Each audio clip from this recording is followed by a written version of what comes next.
Fox 61 News at 10 starts now. Breaking news now at 10, and investigation is ongoing in Groton after a two-alarm fire. Thanks for joining us on Fox 61. I'm Brent Harden. And I'm Sarah Sanchez. We know the fire was called in around 6:30 tonight. Fox 61's Tim Latow is live on scene now. Tim, what's the latest information?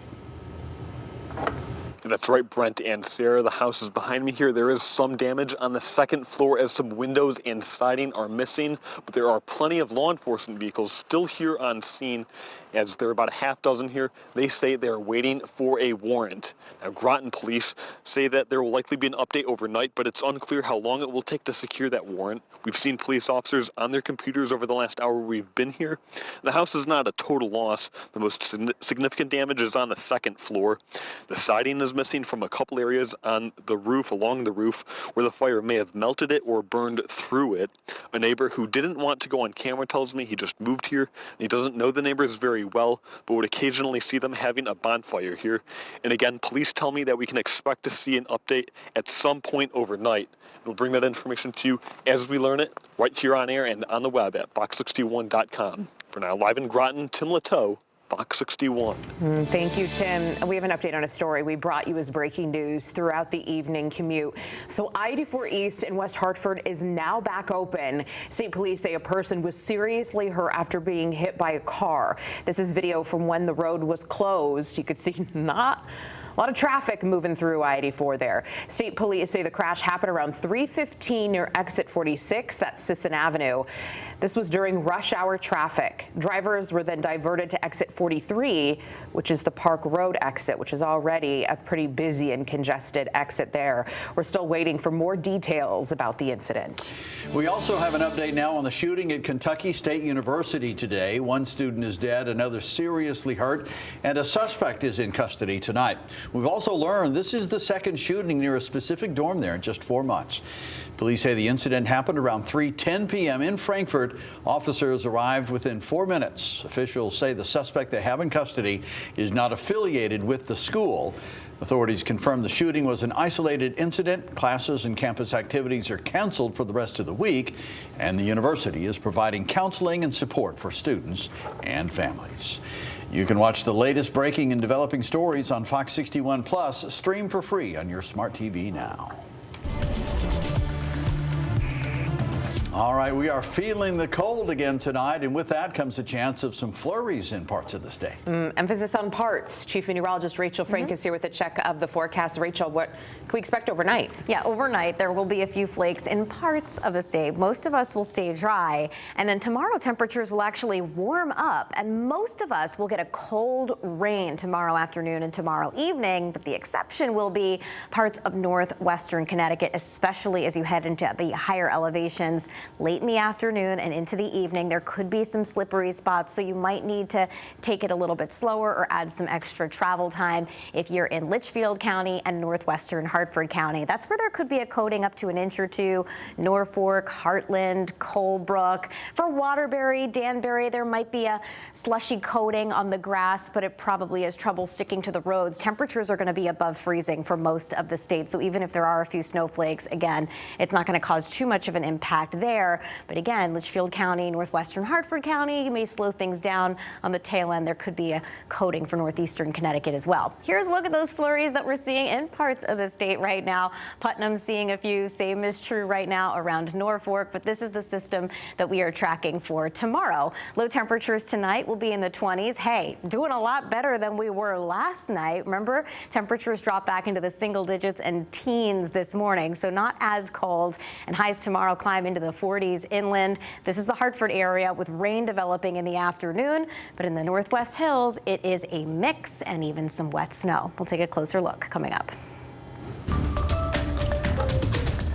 Well, we are getting a new look tonight at an hours-long standoff that led to a dead suspect and the discovery of a decomposing body in Stamford. The Office of Inspector General has released that body camera video and a report. Now, the report goes into detail about what officers encountered that day. Fox 61's Valerie Moravi went through all the new information.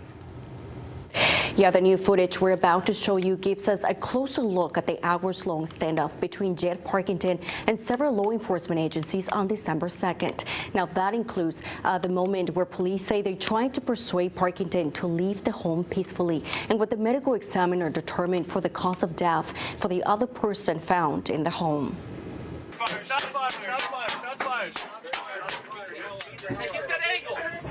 It's all right, calm down. This video shows the intense moment as law enforcement officers approach the Oakland Avenue home of 63-year-old Jed Parkington after hours of negotiating with the man. Stay here. No, too far. Give me an angle. I'm trying. Calm down, boys. This all started as an eviction order gone wrong at 9 a.m. on December 2nd. Officials say an officer arrived at the door to notify Parkington and his wife were being evicted after the foreclosure of their mortgage. And right away, she was taken by his mannerisms, some of the things he said. He showed up at the door in a full camouflage outfit, and it looked like it had Nazi thunderbolts on the collars. The officer called for backup, and that's when officers realized Parkington may be armed. Over the next few hours, police spoke with Parkington, but say he will not leave.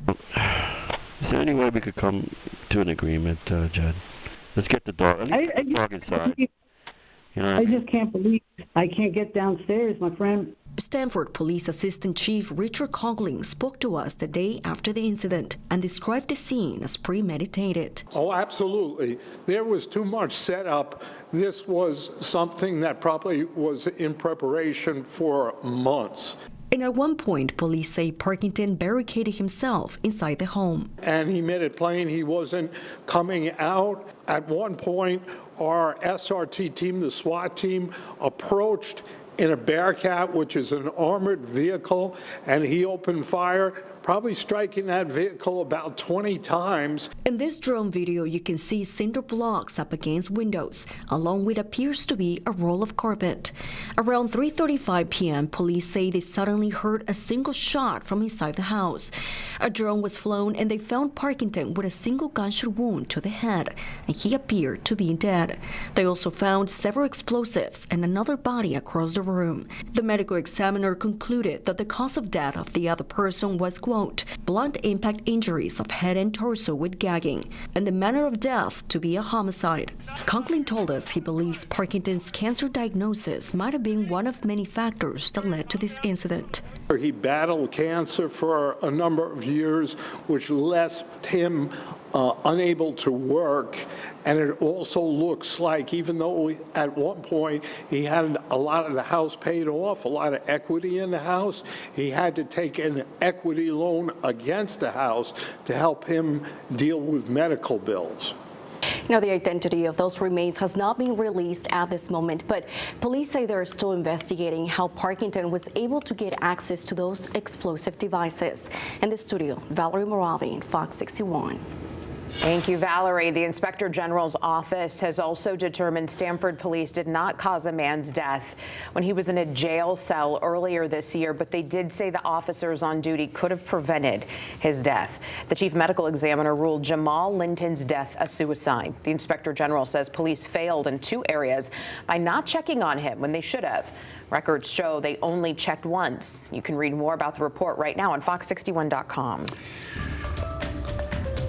New tonight, a Westbrook man and registered sex offender has been charged again after Connecticut State Police say he sexually assaulted a minor.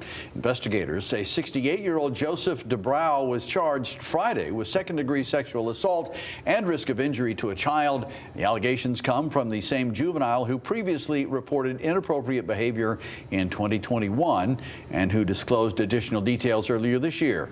DeBrow was released on a $50,000 bond and is due in Middletown Court next week. 6 people were arrested after a months-long narcotics investigation in Bridgeport. Officers served 8 search warrants around the Green Homes housing complex, and they seized 2 modified Glock handguns, a high-capacity magazine, crack cocaine, and roughly $5,000. 5 adults have been charged, and a teen is charged with several serious firearm offenses. Well, right now the time is 10:10. The left two lanes of the Baldwin Bridge in Old Saybrook are closed. CTDOT says crews are working to make emergency repairs, we're told. Officials also tell us there was an issue with the piece that connects the sections of the bridge together. The left two lanes on I-95 South between exit 70 and 69 are closed. It's expected to open up within the next couple of hours.